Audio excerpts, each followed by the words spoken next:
Hello and good morning, everyone. Today I want to show you a way how you can, as a solo player, speed up your farming procedure. Normally you would run a dungeon, leave the dungeon and leave the game, log in, go back to the dungeon again. So basically that's the procedure that most of you might know. However, there is another way which allows you to skip the leave game and log in process completely. The way how you do this is very simple. You basically need one nightmare dungeon digital, doesn't matter what it is. So basically I just have opened now a level 1. And basically what you need to do is you enter the nightmare dungeon. As mentioned, it doesn't matter. It just needs to be a nightmare dungeon.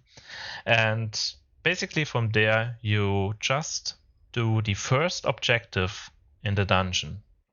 So that means, like in this case, we have to return the ancient statues to the pedestals.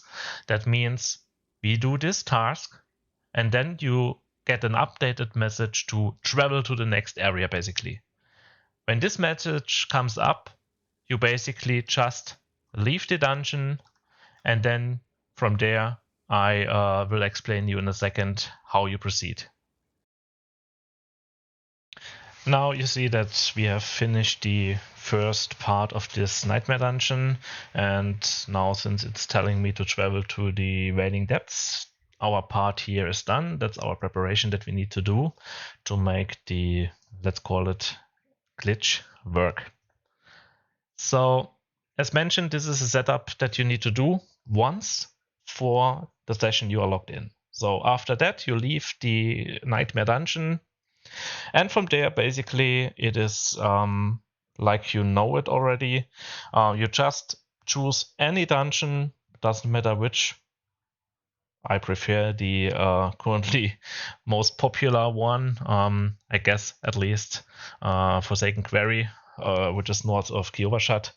So I skip a little bit the traveling procedure, and then I come back to you to show you how we move on from there. Now I have arrived at the Forsaken Quarry, which was the dungeon that I've chosen to farm. Basically, you just run this dungeon now as you would normally do, and you can do level 1, level 2, doesn't matter. You can also kill the boss, whatever you like. Finally, after you have finished your run, the next thing is you just leave the dungeon as usual. So basically nothing changed very much here. The big difference now is that you do not have to leave the game anymore, because you have the preparation done before. You just have to re-enter the Forsaken Quarry as soon as you have left the dungeon. And as you will see in a second, the dungeon has completely reset and you have the chance to run it again. So depending on what performance your computer has, this can save you a lot of minutes during a long session. The important thing is that you can do this as long as you are logged in. When you change a character or if you leave the game, you have to do the preparation again. But for me, as I'm farming long sessions normally, this is a huge time saver. And I hope you enjoy it, can use it for yourself. I would be glad if you give me a subscribe and a like. See you soon.